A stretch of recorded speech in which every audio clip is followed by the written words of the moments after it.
Isa pong magandang gabi po sa lahat ng mga kabayan ka-updates Luzon, Visayas, Mindanao, saan mang panig man po kayo ng mundo. Ako po ang inyong virtual SMDC, International Property Specialist Justin Actiada, at ito ang SMDC Podcast.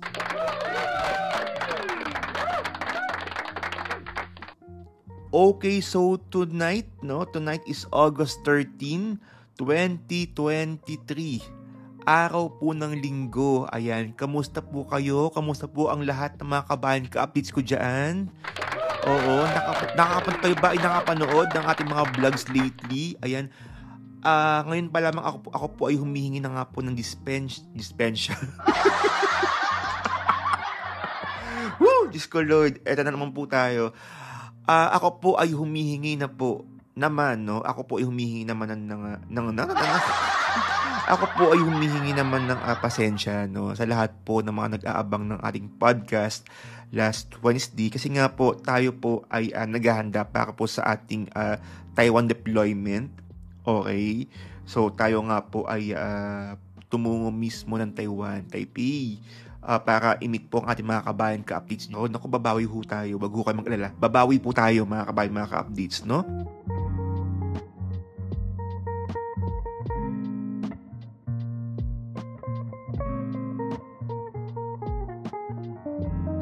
Okay, so, bago pala ang lahat, gusto ko munang batiin. Kasi may mga nag-PM sa atin. May mga nagko-comment sa atin na talagang gusto kong batiin. Ayan. Ito po, no? Etong si Imelda Tablada.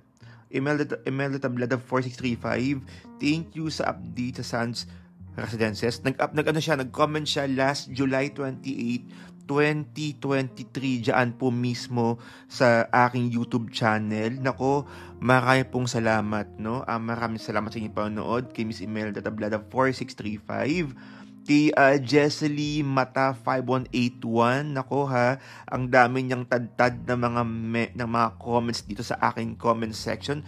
Diyan naman po sa Gold City updates as of August 1, 2023. No, sabi, thank you Justin for the latest update. Siguro sa October uli.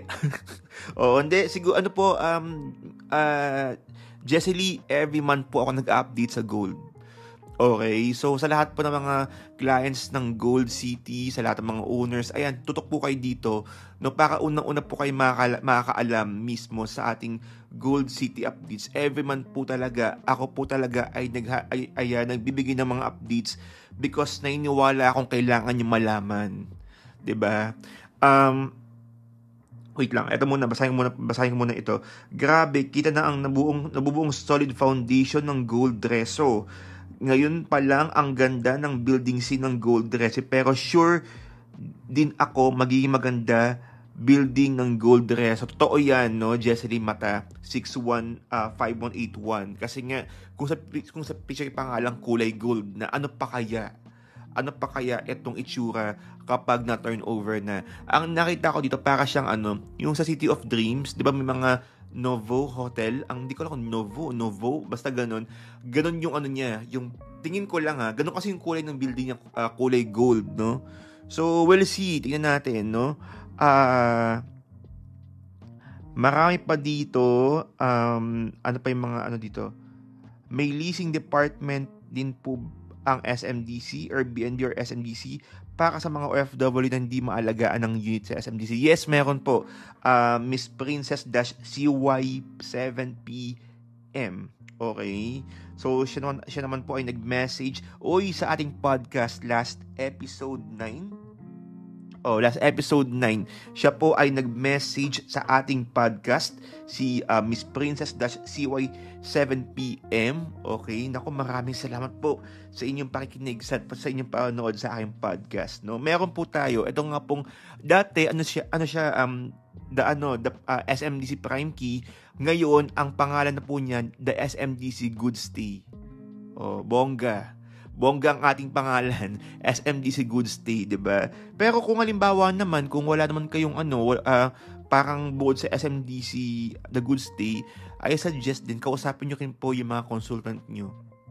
No? Kasi Diyos ko Lord, hindi lang naman sila nandyan para lang kuhaan nyo. So, hinggan nyo rin po sila ng tulong, okay lang yan. At the end of the day, sila pa rin po ay consultant nyo. Okay? At trabaho po namin, ang tulungan po ang lahat ng mga kliyente po namin. Okay, so again, maraming salamat, Miss Princess-CY7PM. Sabi naman, okay, may mga ba dito? Ayan, so far wala na. Tapos meron pang mga message naman sa ating WhatsApp, no? Ang sabi niya, Justine, maraming salamat sa iyong updates about Sands Residences. Sobrang laking tulong po ng video nyo para sa aming mga OFW na walang alam kung kamusta na nga ba ang construction updates ng Sands Residences. Lahat po kasi ng mga nakikita ko sa YouTube ay puro updates na matagal na. Okay? Mula po yan kay Vincent Santiago. Okay? So again, maraming salamat, Vincent. Okay?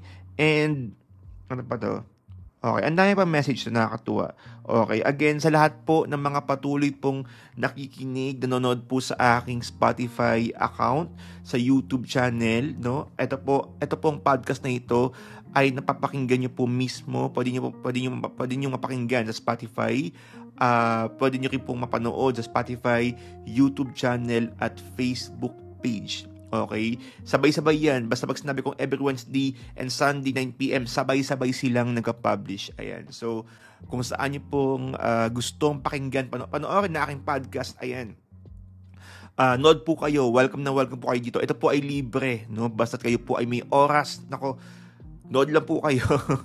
Okay?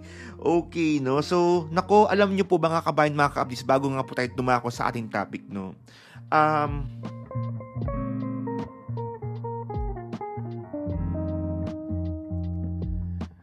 Napag-usapan nga po natin last time na malapit na ang September. Parang ilang araw na lang. So, August 13. So, mga ilang araw na lang. 13. Mga 18 days, I guess. 18 days to go tayo po ay kakaway na mismo sa panibagong buwan ng Setyembre, no? Bukod sa mga Christmas ng ating inaabangan, yung mga Christmas vibe, yung mga Christmas tunog sa mga malls, 'di ba? Isa po sa pinaka-inaabangan talaga ng mga tao, hindi lang po ng mga Pilipino, kundi mga banyagang ating mga kapatid na mahilig mismo sa gadget, ay ang launching mismo ng Apple iPhone 15. Oh, nako, sa lahat po ng mga Apple lovers dyan, marami na namang nag-aabang, marami na namang na-excite, marami na namang bibili, ayan, ng iPhone 15. Oh, so naalala ko mga last time, merong yung nauna sa pila, nung launching, I think, nung iPhone 14.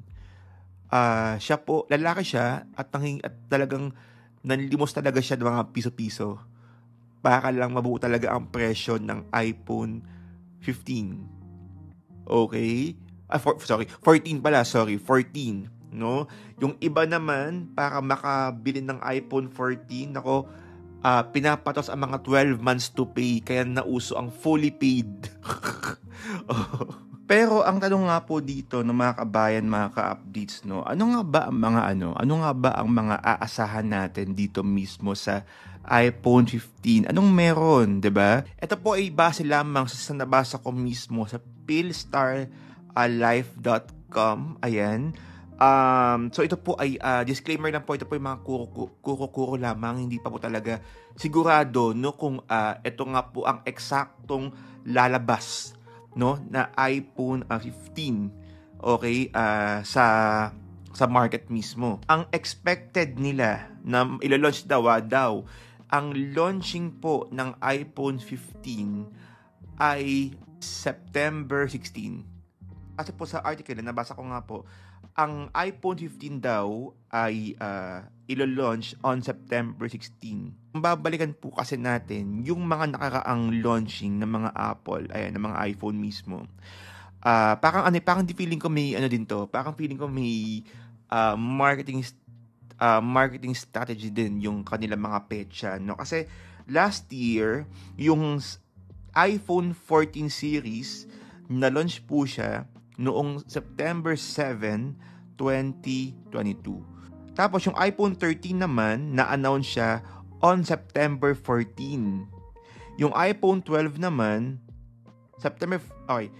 Tapos yung iPhone 13 naman, na-launch siya noong September 14, 2021. Yung iPhone 12, na-launch naman siya noong October 13, 2020.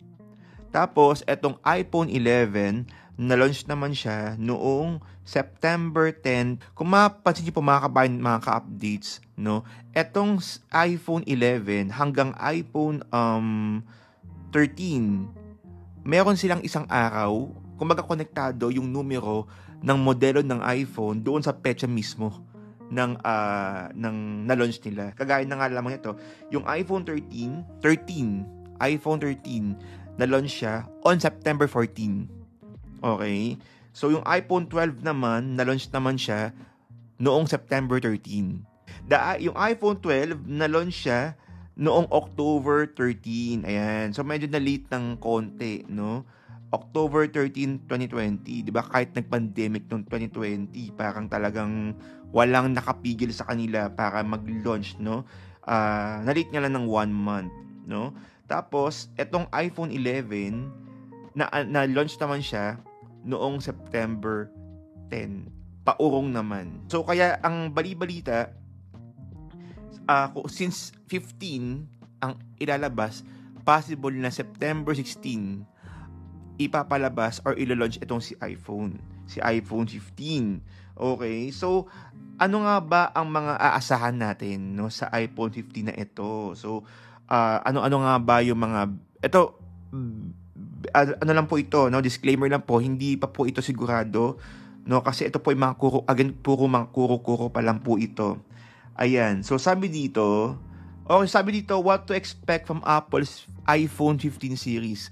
While everyone has yet to see the features of the iPhone 15 until Apple makes its big reveal, this year's release will reportedly be the biggest update the handset is having in 3 years. Napakabongga, napakalaking update daw ang mangyayari dyan po mismo sa iPhone 15. For starters, the iPhone 15 series is getting a boost in its design with slightly thinner bezels and rounder edges. So, medyo manipis. Ito, parang si iPhone 14 parang manipis din. Kasi ako, ang gamit ko actually is iPhone 13. Medyo mataba siya na parang ako mataba. Medyo mataba siya na mabigat, no? And yung iPhone 14 na meron si Rona Abracia na aking kagrupo, meron siyang meron siyang iPhone 14 at napansin namin medyo magaan yung phone mismo. Okay? There also a slight curvature on the front and back glasses that altogether makes the phone easier to hold and carry.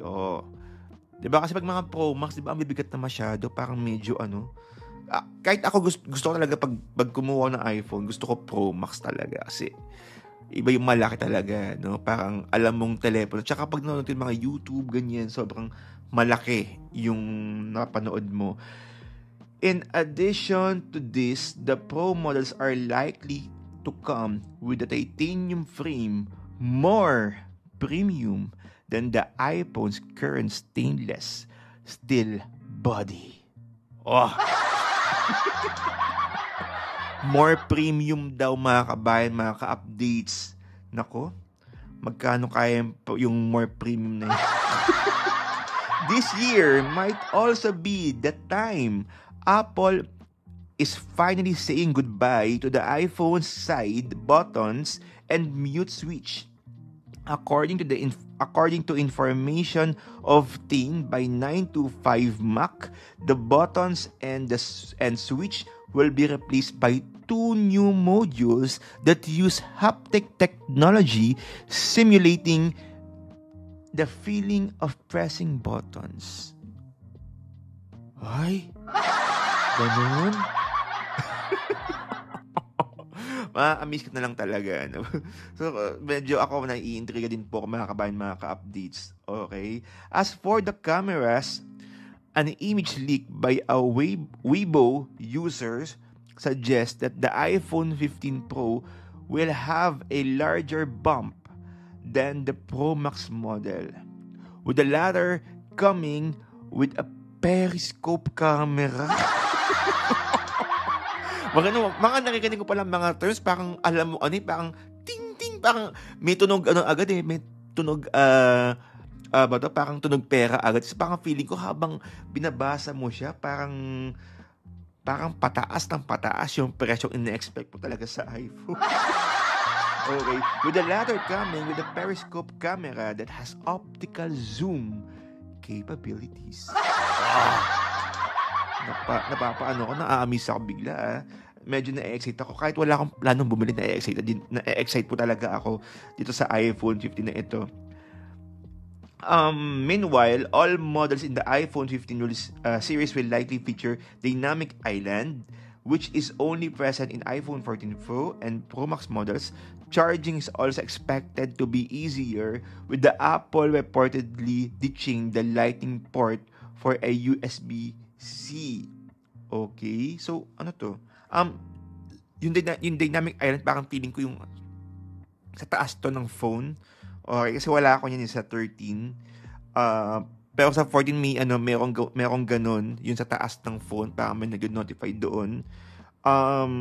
Okay, ano pa ba? So yun nga po, no? Yun lang po ang ilan sa mga bagong ilo-launch, no? Or mga features na ilo-launch mismo sa bagong iPhone 15, no? Grabe. Hula ko dito. Kasi ang mga presyuhan last time, I think kung sa Pro Max po ako magbe-base talaga sa Pro Max, no. Mga nasa 75, 78 yung starters ng iPhone. Ito tingin ko abot na mga 90. Oo, yung 128 gig. Feeling ko lang. Kasi sa mga nasabi niya features, no, parang masabi mo talaga na yung presyuhan ng phone na ito, no, ay talagang iba. Kasi yun nga, sa mga nasabing feature, wala ako. Wait nga lang muna, inom tayo ng kape, sandali.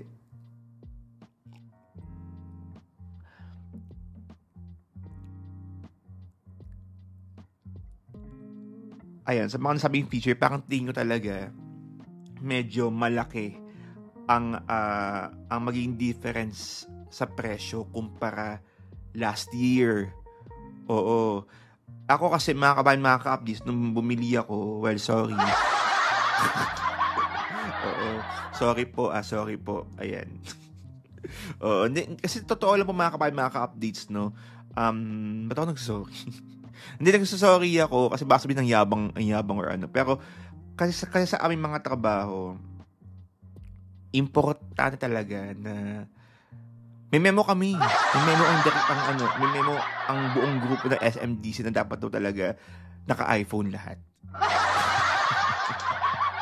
Oo, totoo po yan mga ka-updates, no? Hindi naman yung memo na SMDC. Umaga, yung pinaka-head namin, parang hindi naman sa kaya lang she encouraged all of us na kung laptop, kung phone, dapat talaga MacBook, ayan, or iPhone. Kasi pang business daw talaga yung ganitong klaseng phone or di kaya ng laptop, no? So pang business perspectives daw talaga. Okay. At saka totoo lang po, aminin niyo na po, kung halimbawa man din na nakita niyo po ako na naka-China phone, baka hindi niyo po ako pakinggan. May mga may mga ganun tayong mga ugali mga Pilipino, di ba? Naniniwala talaga ako kasi it's 2023 na, no? At marami nang nababago, talagang sobrang laking tulong ng technology sa atin, no? At bilang consultant, ako talaga inaano talaga to, hindi po ito sa kasi porma lang, gastos lang. Ako bilang consultant, masabi ko na talagang kailangan namin to. Etong laptop, MacBook, no? Ganitong klaseng telepono. Kasi let's face it, hindi maaaring siguro may mga kliyente tayo dito, hindi ako maiintindihan kung nagpe-present ako ng SMDC project, no? Tapos ang telepono ko ay ano ba? Yung telepono ko may TV. Diba? May mga ganun kasi. Diyos ko, umamin na po tayo. Guilty tayo dyan. One way din para pakinggan mo ang isang tao kung paano niya pinapresent ang sarili niya. Hindi lang sa pananamit, hindi lang sa ugali, minsan sa mga gadgets na hawak niya. Totoo. This is so sad but true. Okay? Kasi di ba pag sa mga trabaho talaga na, ito na lang ha, ayokong mataas ang respeto ko sa mga networkers, no? Sobrang taas na mga respeto ko sa kanila. Kung palabalan ng mga motivation, parang tingin ko sila talaga ang pinaka mataas, no? Pero kay syempre hindi sila pakikinggan, no? Kung leader sila or upline sila, hindi sila pakikinggan kung hindi maayos sa pananamit, hindi maayos yung yung sarili o yung cellphone, iba. Walang coach. Totoo po ito ha. Real talk lang. Hindi kung ikaw ay nakausap na isang networker, hindi mo sila pakikinggan. Kung wala silang kotse, wala silang cellphone, di ano. Kasi nga, ito po yung totoong nangyayari talaga sa atin. No? Kailangan talaga, kailangan makisabay. Okay, kasi wala tayong magagawa. Bibihira na lang talaga yung pagiging makaluma, no? Pero syempre, I'm sure, may mga tao pa rin talaga na na hindi a-agree sa akin. Pero, kasi nga, parang, ay naku, basta cellphone, basta nakatawag, nakatext, okay na. Pero, Diyos ko, kung kayo po ay nasa negosyo, nasa mundo ng sales, nasa mundo ng business, 'di ba? Importante ang mga bagay-bagay. Hindi po ito pagiging materialistic, no? Ito po ay mga tools, no? Para mas maibigay ang ako naniniwala ako dito, mas maibigay pa ang mas magandang presentation. Hindi lang sa presentation ng i-discuss mo, kundi sa paano mo i-present yung sarili mo. Kasi iba ha, alam niyo po ba mga kabayan, mga ka-updates, ito ma-share ko lang po, no? Hindi ako fan na bumili ng mga hindi ako fan ng Lacoste. Hindi ako bumibili ng mga Lacoste na polo shirt or what. Kasi ang mahal. Ang mahal talaga ng Lacoste. Pero alam nyo, nung nasuot ko, kasi may isa akong kliyente na imimit ko dapat, kaya lang hindi nga kami natuloy-tuloy. Wala akong masuot talagang damit. Kaya lang VIP tong kliyente to. So, bumili ako sa Lacoste, dyan mismo sa Mega Mall. Bumili ako ng polo shirt na parang, I think, dark blue, no? Tapos, alam niyo mga kabayan ka-updates, nung sinuot ko po, yung polo shirt, parang naitaas mo yung moral mo, parang naitaas mo yung pagkatao mo, naitaas mo yung sarili mo, at saka yung talagang yung lakad, parang gusto mong hawiin talaga yung mata. Hindi kasi iba nga, parang hindi siya kung titignan mo parang simpleng polo shirt lang naman siya. Pero yung nasuot mo na alam mong mataas ang presyo at may buhaya ka dito sa bandang dibdib, parang iba yung naibibigay talaga. So parang nakamdaman ko na sobrang expensive ko talaga nung time na yun. Kaya lang, ayun, hindi ako sinipot ng kliyente. Pero hindi ako nagsisisi kasi nung sinuot ko siya, naintindihan ko na ganun pala talaga na kailangan mong, um, kailangan mong matutunang makisabay. Para syempre, may maikakwento ka rin sa kliyente mo. 'Di ba? O, yung parang one time gusto kong itry yung Wolfgang. Okay? Yung Wolfgang Steakhouse. Gusto ko lang itry, parang at least kung may kliyente ako na bigla ang pinakain ako doon, have you tried this one? Diyos ko, di ko kaya mga 20, kailangan ko ng kasosyo dyan para ma-experience dyan. Oo. Mega shout out to Miss Karen May. Baka naman, Miss Karen May. Miss Karen May Villaseñor, ayan, na asawa po ng aking pinsan na si Roland Villaseñor. Hindi ko alam kung nakinig sila, no? Pero speaking ko pala, ito ka pala, isa pa ho ito sa sa natutunan ko, no. Si Miss Karen May Villaseñor, siguro matagal na po ito. Kami po ayan namimili sa Shangri-La show, sa Shangri-La Mall show, diyan po mismo sa Rustans, ay parang sa department store. Di ba puro mga yun, medyo mamahalin ng mga ang mga paninda dyan mismo sa dep store mismo ng Shangri-La Rustans, no. And namili kami para po sa kanyang Christmas gift sa kanyang asawa, sa mga ibang mga katrabaho, kaibigan, ganyan. Nagulat ako kasi bumili siya ng ballpen. Okay, ballpen. Ang brand ng ballpen ay Cross. Yung brand ng ballpen na yan, para siyang para lang hindi ko alam kung i-imagine nyo, as in kulay gold talaga siya. Gold, tapos mataba. Medyo mataba siya na gold, no? And ang presyo, nagulat ako, 25,000 pesos.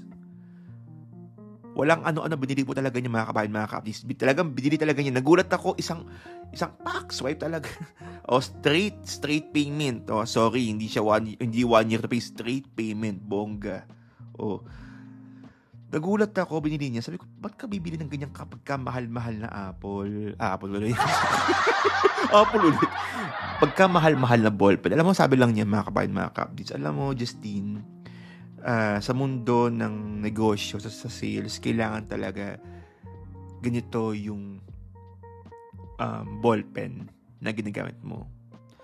Kasi pag ito yung mga ballpen na ginagamit, based sa pagkakaalala ko, talagang pakikinggan ka with credibility. Talagang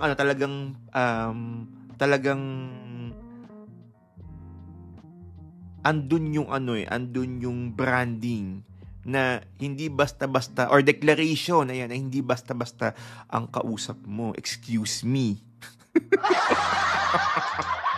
Oo, so, at saka, alam nyo, mga kabayan, mga kapits, nagulat talaga ako doon. Hanggang sa pagtulog ko, hanggang sa pagbabanyo ko, naiisip ko kung dumating ba sa pagkakataon na tayo nga po ay kaya nang bumili ng 25,000 na ballpen. Kaya ko nga ba talagang magbitaw ng ganung kalaking pera.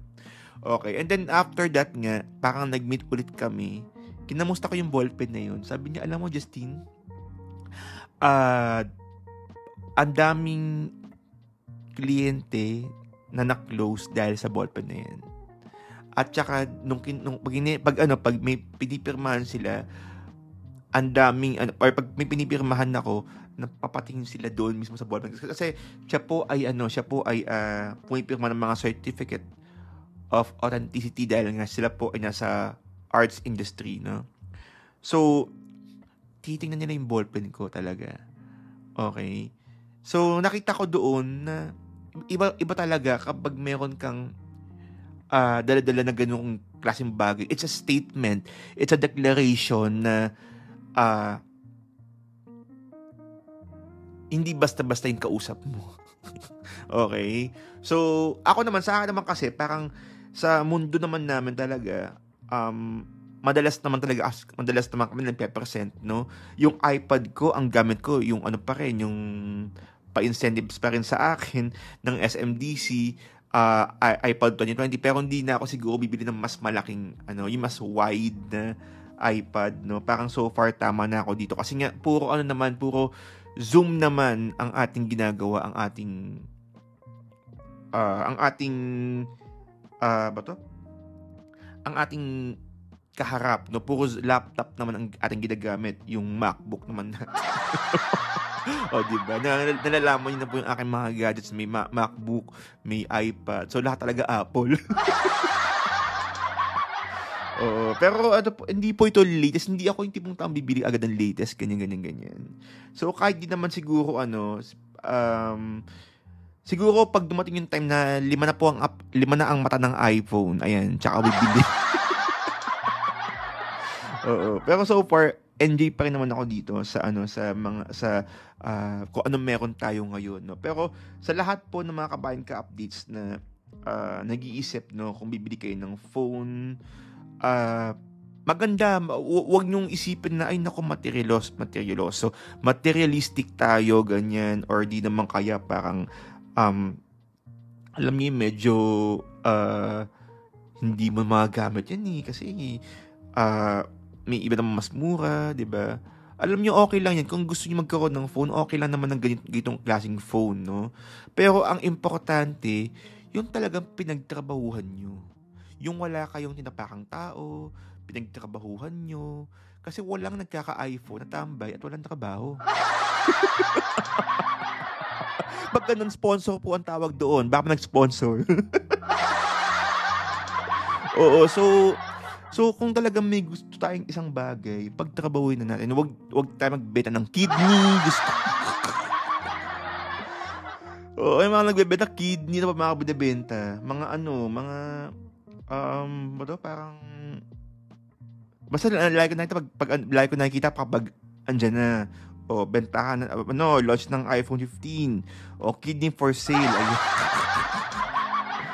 Oo, so importante pa rin naman talaga pag-ipunan, pagtrabahuhan, no? Ipon muna bago iPhone, no? Ipon muna, 'di ba? Kasi pa rin naman yun parang syempre binili mo yan kasi nga nagtrabaho ka. 'Di ba? Pinaghirapan mo. Wala namang masama Basta alam mo sa sarili mo na yung priority. Wait lang. Yes po. Hi Miss Karen, nasa podcast po kayo. Hello po. Mega shoutout to Miss Karen, may Villa Senyor, bilang tumawag po habang ako yung nagka-podcast. Okay. Okay, so tumawag nga po tumawag ang ating pinsan, ayan. Asan na ba tayo?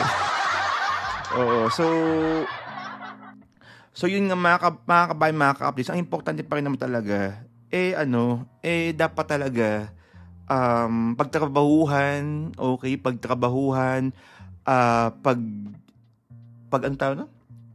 pagtrabahuhan, paghirapan ng isang bagay. Kasi again, walang masama kung gusto mo ito, hindi sa pagiging materialistic or what.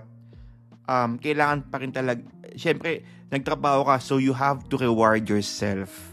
Okay? So, so ating topic for tonight ay sesentro sa dalawang project na ito na located mismo sa Tiger City, Mandaluyong City. Ano nga ba ang dalawang project na ito? Ano nga ba ang dalawang project ng SMDs na ito? Ito ang Light 2 Residences at Fame Residences.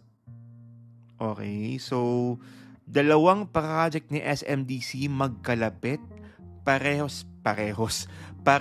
nasa Mandaluyong, okay, along EDSA, ayan, pareho po sila ng location halos, no? So si Light 2 ay still pre-selling, si Fame ay yung Tower 1, Tower 2 ready for occupancy, yung Tower 3 and 4 pre-selling pa din. Pero ang question dito, ano nga ba ang magandang project? Saan nga ba mas magandang kumuha? Is it Light 2 or Fame Residences? Okay. So nako, sa lahat po ng mga taga Mandaluyong ha, sa lahat po ng mga kababayan ka-updates na nasa ibang bansa pero taga Mandaluyong, mega mega shout out po sa inyo para po sa inyo itong topic na ito. Okay? So pagkumparahin natin itong dalawang project na ito, itong si Light 2 at saka si Fame Residences. Okay?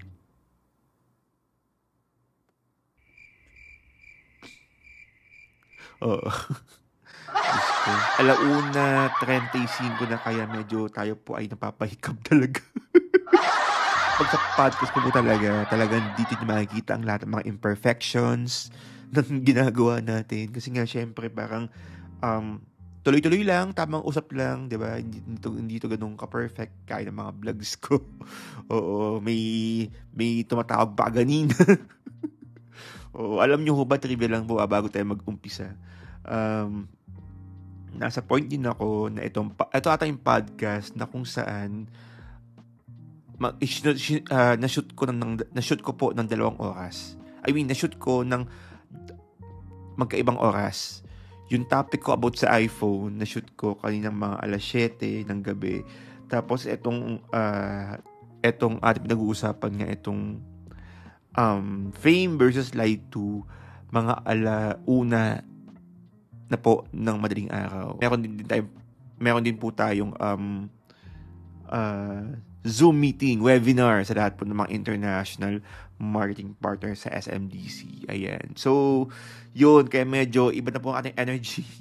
Oo. Sobrang antok na antok. Kaya talagang pag kayo po ay kaya talagang sa lahat po ng mga gustong-gusto nakita ko nagkakamali, nabubulol lalo. Nako.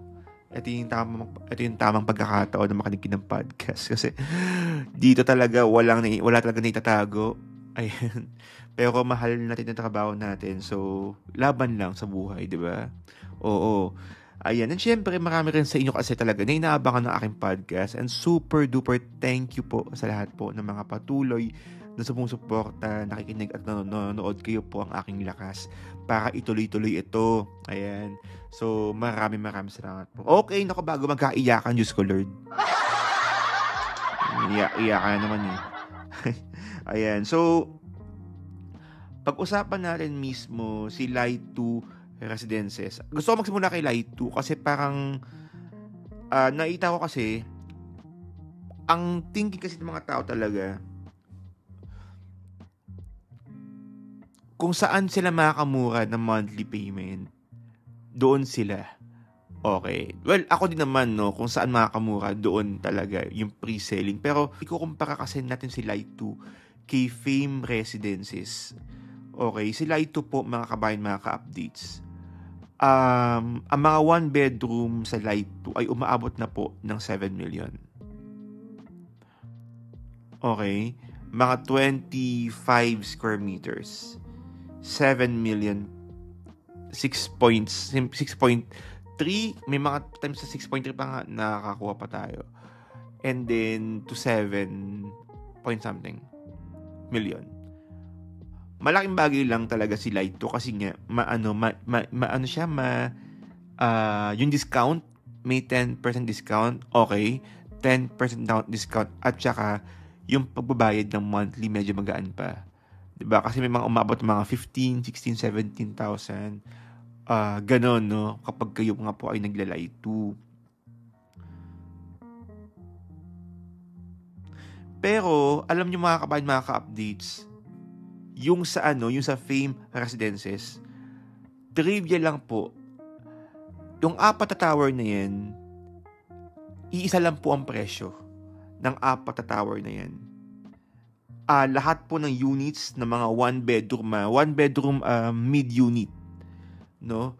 1-bedroom mid-unit umaabot lamang ng 5.114 million pesos. So 24.10 square meters, 5.114 million. Kumpara sa Light 2 na 6.3 to 7 million pesos. Okay. So, ako, dito ko po, kasi sabi ko nga sa mga vlogs ko, dito ko talaga na ibabahagi yung mga dapat nyong malaman. Kasi may mga bagay na hindi ko pwedeng ibahagi mismo sa aking vlog. No? So, dito, imagine, yung 24.1 square meters, um, 5.114, and then yung 25 ng light twist ng mga nasa 6.3 to 7 million. Etong si Fame, lahat ng units, lahat ng ng one bedroom, family suite A or B, pare-parehas lang po ang presyo, 5.114 million pesos. Oh, ngayon, kung babayaran niyo po siya kung babayaran niyo po siya mismo ng pre-selling pa, like, guys, sa Light 2, meron din tayong 10% discount. Okay? 10% discount sa list price. So, yung 5.114, magkano na lang yun pag may 10% discount? Nasa 4.6 million. Okay? 4.6. Tama ba? O, mga more or less 4.6, diba? So, 4.6 na 1B or with balcony, meron ka na mismo sa Fame Residences.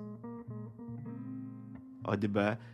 Ang lang dito kay Fame Residences, ang medyo naging problema lang din talaga, no? Para medyo maging fair lang din tayo. Okay? Ang problema lang dito kay Fame Residences, parang masyado kasing malaki yung kanyang monthly. Okay? Masyadong malaki ang kanyang monthly kumpara kay Light 2 Residences.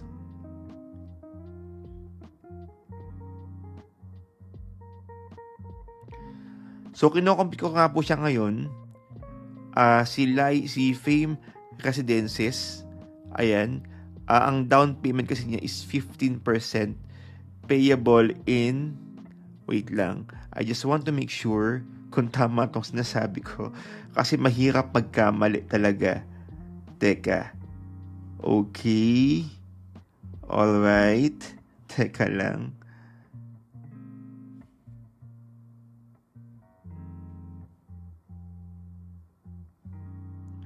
Okay. 15% payable in 35 months. So, kinocompute ko lang yung yung magiging monthly nyo dito. Magkano siya?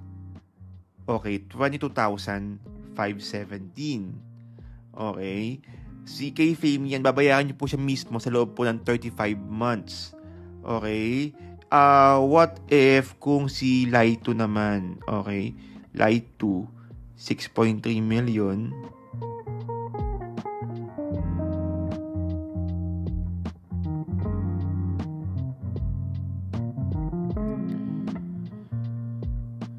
I think 48 months sila ito. Teka.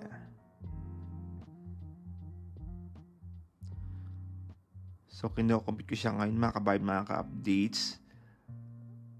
Sa lahat po ng mga kabayan ka-updates na nakikinig pa rin, no, kahit medyo, inaantok-antok na ako, mega shoutout to all of you. Pares po tayo. Okay. Ayan. So, 15.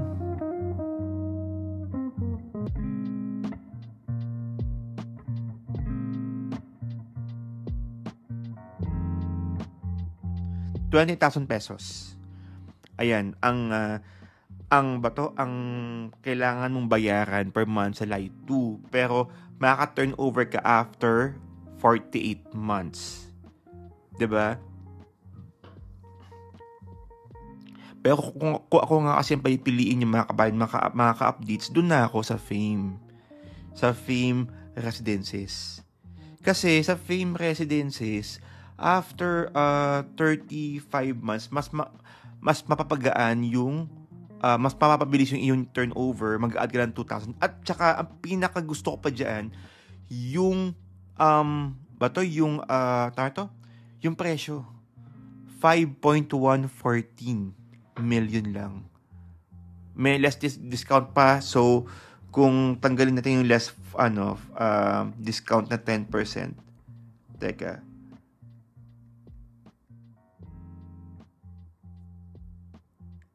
O 4.6 million nga, tama nga sabi ko, 4.6 million na lang. Ito, may 1 BR ka na mismo sa Fame Residences. Alam niyo, nagpunta po ako dyan sa Fame nung na-meet ko nga po ang SPA ng kliyente kong na si Miss Rosalina na taga Belgium. Nakita ko yung Fame, sobrang ganda po talaga nung amenities at ng location. At saka yung mall dyan super nice na, no? Kasi baba kami, Save More, and may Starbucks na. Ang dami ng mga Miss Popeyes na favorite ko. Okay, so ang dami na rin mga establishments dyan mismo sa Fame Residences, 'di ba? So ako, kung ako talaga pipiliin nyo, no, medyo hindi ko na hinabaan itong SMDC topic natin about Fame and Light 2 kasi gusto ko pong ibahagi sa inyo mismo sa Zoom, ayan, yung buong detalye mismo ng Fame at Light 2. Hindi ko na i-detalye po dito sa ating podcast kasi nga gusto ko mismo maihatid sa inyo ng buo, no, yung detalye via Zoom meeting para mas maintindihan po ninyo. Tsaka ang ilan kayo sa atin hindi napapanood or napapakinggan lang nila itong podcast na ito.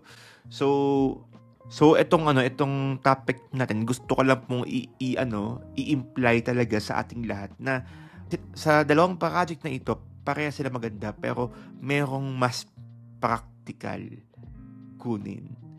Okay, ito nga pong Fame Residences. Tower 1, Tower 2, Tower 3 sold out na. Uulitin ko Tower 1, Tower 2, Tower 3 sold out na po. So may Tower 4 na lang. Kaya nakuha sa lahat po ng mga kabayan ka-updates natin. Ito na ang magandang pagkakataon para kumuha sa Fame Residences. Okay, super nice ng project, no? Pero kung gusto mo talaga ng Light 2, walang problema, 'di ba? Marami naman nag-aabang sa Light 2. But the thing is, para sa akin, ang maganda kasi with the Light 2, yun nga, super lapit naman sa MRT.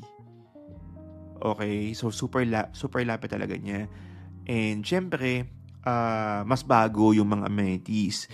Pero kung pagiging practical ang pag-uusapan, I'll go for Fame. Oo, super practical kunin. 4 million lang meron ka ng property. 4.6 million lang meron ka ng property sa napakagandang location ng EDSA. Sa Central EDSA Mandaluyong. Ito po ang Fame Residences. Alam nyo, ang dami ko pong gustong ikwento sa inyo pero siguro dito ko na muna tatapusin ang ating podcast. Ayan.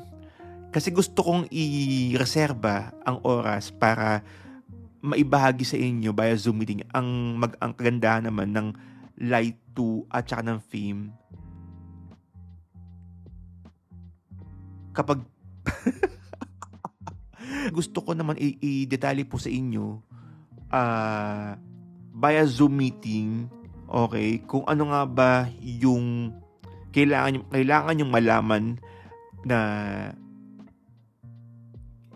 malaman sa Fame at Light 2. So, ang ating topic lang naman dito is about sa presyo ng property. Saan nga ba maganda or practical kumuha ng SMDC Mandaluyong area? Is it Light 2 or Fame Residences? So, para sa lahat po ng mga nais malaman ng buong detalye ng Light 2 at Fame Residences, please DM me on WhatsApp. That's 63-915-2814355. 63-915-2814355. Okay? And syempre mga kabayan, mga ka-updates, huwag niyo mong kalimutang i-follow po ako sa aking Spotify, Facebook page, TikTok, and YouTube channel. Justin Archeda-SMDC TV for more SMDC feeds, tips, and promo updates. Ayan. Okay, so sana nag-enjoy po kayo sa ating podcast na ito. Maraming salamat po sa inyong pakikinig, panonood mula simula hanggang dulo. Ako po ang inyong virtual SMDC International Property Specialist Justin Archeda na nagpapaalala po sa inyo, kabayan ka update, sabay-sabay po tayong lumipad at mangarap. Again, maraming salamat. Stay safe and happy investing, everyone.